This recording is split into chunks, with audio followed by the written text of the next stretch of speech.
Американскиот председател Доналд Трамп изјави дека ги повлекува американските војници од Сирија. Според него, тие успеале во својата мисија да ја поразат исламската држава и веќе не биле потребни во таа земја. We've been fighting for a long time in Syria. I've been president for almost 2 years and we've really stepped it up and we have won against ISIS. We've beaten them and we've beaten them badly. We've taken back the land and now it's time for our troops to come back home.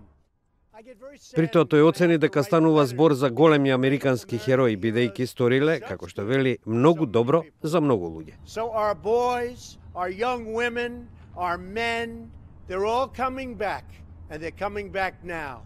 We won and that's the way we want it and that's the way they want it. Со ваквата одлука Трамп ги заобиколи неговите помошници за национална безбедност, а според некои наводи ги изненади и американските команданти во Сирија. Секретарот за одбрана Джеймс Матис во минатиот месец предупреди дека повлекувањето може да создаде вакуум и да доведе до повторно појавување на исламската држава.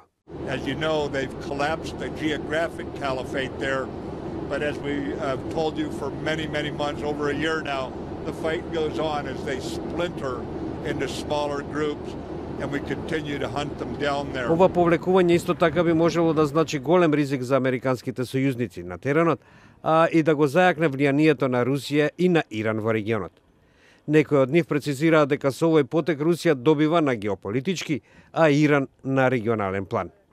Сирискиот председател Башар ал-Асад постојано бараше американските сили да напуштат земјата.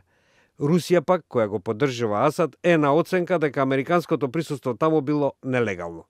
Како и да е, според посматрачите, Трамп со оваа најнова одлука исполнува уште едно од неговите ветувања, односно ограничување на американската воена вмешаност во странство. Белата куќа одби да понуди временска рамка за повлекувањето.